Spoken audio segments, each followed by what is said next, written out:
シーズンもいよいよ大詰め。3年目となる東京イープリは今年からナイトレースでの開催となった。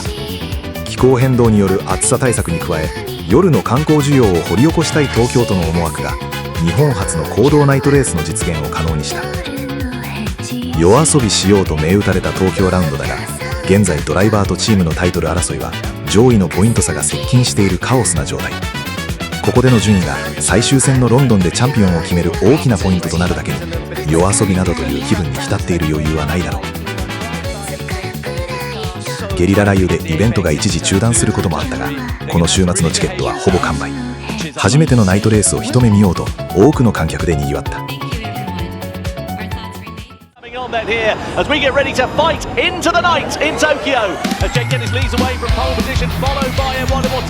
昨シーズンのドライバーチャンピオン、日産のオリバー・ローランドはここまでポイントランキング3位。ホームレース東京のコースを得意とするだけに、ポルシェのベアラインやジャガーのエヴァンスを上回ることがドライバータイトル防衛への必要条件だ。しかし気合が空回りしたのか、土曜日は予選でデュエルズには進めず15万グリッドからのスタートに。ピットブーストありの36周のレースでは序盤ではエネルギーをセーブし、終盤の混乱を利用して順位を上げる作戦を選択したようだ。レースは19周目、なんとランキングトップポルシェのベアラインがジャガーのダコスタとクラッシュ。このダメージでリタイアを余儀なくされた。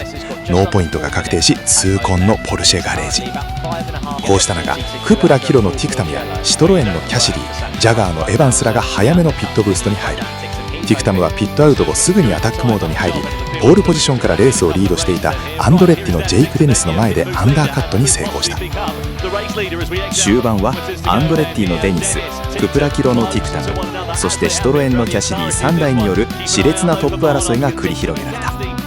積極的に攻めるティクタムに対し、ピットからは無理はしないでという無線が飛ぶが、そんなことにはお構いなし。最終ラップで前を行くデニスを鮮やかにかわしトップでチェッカー。不運時ティクタムが今季2勝目を挙げた。4位にはジャガーのエヴァンスが入り、ランキングトップに返り咲く。日産のローランドは7位フィニッシュで6ポイントを獲得するが、ランキングではジェイク・デニスに抜かれる結果となった。少し作戦がコンサバティブだったと悔やむ日産のピット。明日のレースでの挽回を誓った。日曜も天候が不安定な状況が続き、午前中のフリー走行はキャンセルとなった。予前の時は何とか持っていた空模様だったが、レーススタートの時間帯にまとまった雨の予報も。しかしその一方で、レース終了まで雨は降らないと読むチームもいた。日産はスーパー GT で使用している日本の気候を熟知した天候予測ツールを追加導入。ギリギリまで悩んだ末、雨は降らないと判断。スタート直前にタイヤの内圧をドライ用に調整した。スターティンググリッドのトップはマヒンドラのモルダラ、7番グリッドにはジャガーのエヴァンス、日産ローランドは8番グリッド、ポルシェのベアラインは11番グリッドからのスタート。果たして雨は降るのか降らないのか。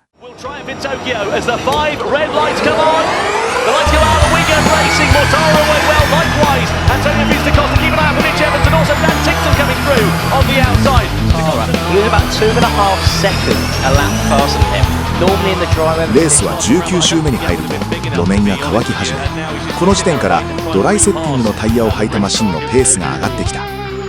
ローランドはいつもより少し早めにアタックモードに入ると、まるで水を得た魚のように水の引いたトラックで躍動。一時トップに立った。気がつけばトップはマヒンドラのデフリース、少し離れてシトロエンの2台とアンドレッティのデニス、そして日産のローランドが激しい表彰台争いを繰り広げる。しかし終盤に思わぬ展開が。ラスト2周のカン5でエンビジョンのエリクソンとマヒンドラの接触が発端となった多重クラッシュが発生。赤旗中断となった。アタックモードに入っていたアンドレッティのデニスはこれで最終周回まで使えたはずのハイパワーのアドバンテージを失ってしまった。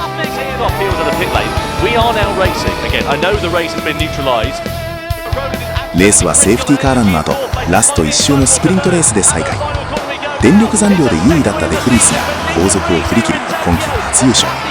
6月のルマン初優勝に続く嬉しい美酒の味だ。Yeah, the rain wasn't really coming through on the grid, so yeah, we were kind of opting for a more end of race dry scenario, and I think that worked out very well. It was a challenging beginning of the race.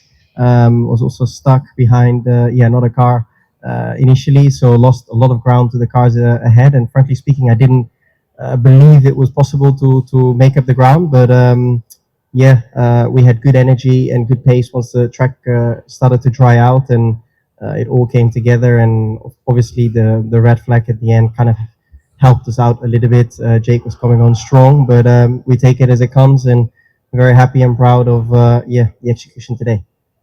バッテリー残量がギリギリだった日産のローランドはデニスを捉えることができず4位に終わった。この結果、ドライバーランキングのトップにはデニスが立ち、ローランドは14ポイント差の4位に後退したが、最終戦のロンドンで逆転するチャンスは残されている。Well, honestly, the team did a really great job. I think they planned the race quite well. We had a good strategy with the weather, and I think they pretty much nailed it. Of course, some of the guys went slightly more aggressive, but I think we had a balanced approach. I think London's going to be obviously a great finale with the three guys very close together, and hopefully we can pick up the points and maybe pick up the pieces as well. またノーマン・ナトーは6位フィニッシュ。日産は久しぶりのダブルポイントだ。母国レースで表彰台を逃すこととなった日産だが、それでも最終ラウンドであるロンドンのダブルヘッダーに向け、今回の結果をポジティブに捉えているようだ。Yeah, we spent a lot of time to define what was the best strategy, and we got it right. Finally, after a few races where we struggled a lot. So, within the 14th point and 4 drivers, it's very close competition toward. Yeah, especially for a race like London, where the track doesn't forgive any mistake. So. Let's see, it's going to be an eventful end of the season, I would say. 次はいよいよ最終戦のロンドンイープリ。ここで最後に笑うのは誰か、予測不可能なドラマの結末を目撃しよう。